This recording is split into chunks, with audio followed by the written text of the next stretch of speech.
പ്രകൃതിയും മനുഷ്യന്റെ അചഞ്ചലമായ വിശ്വാസവും കൈകോർത്തപ്പോൾ ഈജിപ്തിലെ കൈറോയിൽ പിറന്നത് ലോകത്തിലെ ഏറ്റവും വലിയ അത്ഭുതങ്ങളിലൊന്ന്.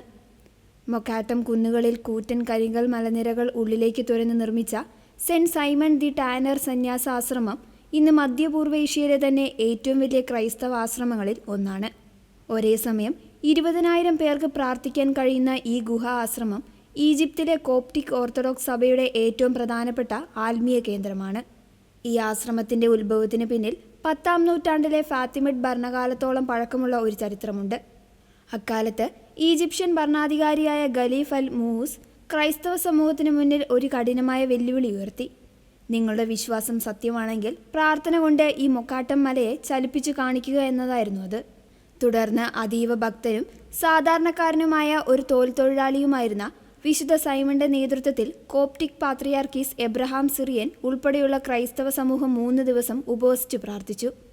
വിശ്വാസത്തിന്റെ ശക്തിയാൽ അന്ന് മൊക്കാട്ടം മല അത്ഭുതകരമായി നീങ്ങിയെന്നാണ് കോപ്റ്റിക് സഭയുടെ പാരമ്പര്യവും ചരിത്രവും പറയുന്നത്. ഈ ഓർമ്മയിലാണ് മലകൾക്കുള്ളിൽ ഈ ആശ്രമം സ്ഥാപിതമായത്. ആധുനിക കൈറോയിലെ പരമ്പരാഗത മാലിന്യ ശേഖരണ തൊഴിലാളികളായ സെബ്ലീൻ ജനവിഭാഗം താമസിക്കുന്ന ഗാർബേജ് സിറ്റി എന്ന പ്രദേശത്താണ് ഈ ആശ്രമം സ്ഥിതി ചെയ്യുന്നത്.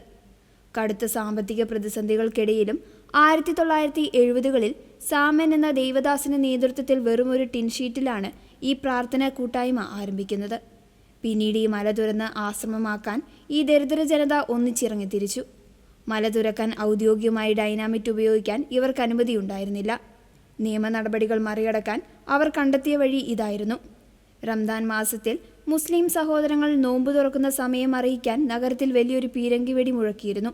ഈ വെടിയൊച്ച കേൾക്കുന്ന കൃത്യം അതേ സെക്കൻഡിൽ ആ വലിയ ശബ്ദത്തിൽ മുങ്ങിപ്പോകത്തക്ക രീതിയിൽ ഈ ജനങ്ങൾ മലയ്ക്കുള്ളിൽ ഡൈനാമിറ്റുകൾ പൊട്ടിച്ചു. വർഷത്തിൽ 1 മാസം മാത്രം ചെയ്യാൻ കഴിഞ്ഞിരുന്ന ഈ സാഹസികതയിലൂടെ നീണ്ട 13 വർഷത്തെ കഠിനാധ്വാനത്തിനൊടുവിൽ 15 ലക്ഷം ടൺ കരിങ്കല്ലും മണലുമാണ് അവർ മല തുരന്ന് പുറത്തെടുത്തത്.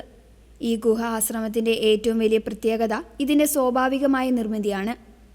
മല തുരന്നുണ്ടാക്കിയ ചുണ്ണാമ്പുകല്ല് ഭിത്തികളുടെ പ്രത്യേകത കാരണം വലിയ സൗണ്ട് സിസ്റ്റങ്ങളുടെ സഹായമില്ലാതെ തന്നെ ഇവിടെ പ്രാർത്ഥനകളും സംഗീതവും ആശ്രമത്തിന്റെ എല്ലാ കോണുകളിലും കൃത്യമായ ശബ്ദത്തിൽ കേൾക്കാൻ സാധിക്കും.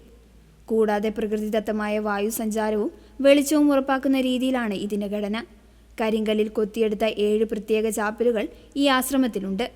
ആധുനിക ഈജിപ്തിലെ ഇസ്ലാമിക ചുറ്റുപാടുകൾക്കിടയിലും ക്രൈസ്തവ വിശ്വാസവും വൈവിധ്യമാർന്ന സാംസ്കാരിക പൈതൃകവും എങ്ങനെ സമാധാനപരമായി നിലനിൽക്കുന്നു എന്നതിൻ്റെ മികച്ച ഉദാഹരണമാണ് സെന്റ് സൈമൺ ആശ്രമം. ഒരു ജനതയുടെ കഠിനാധ്വാനത്തിൻ്റെയും അതിജീവനത്തിൻ്റെയും പ്രതീകമായി ഈ ഗുഹാവിസ്മയം ഇന്നും തലയുയർത്തി നിൽക്കുന്നു.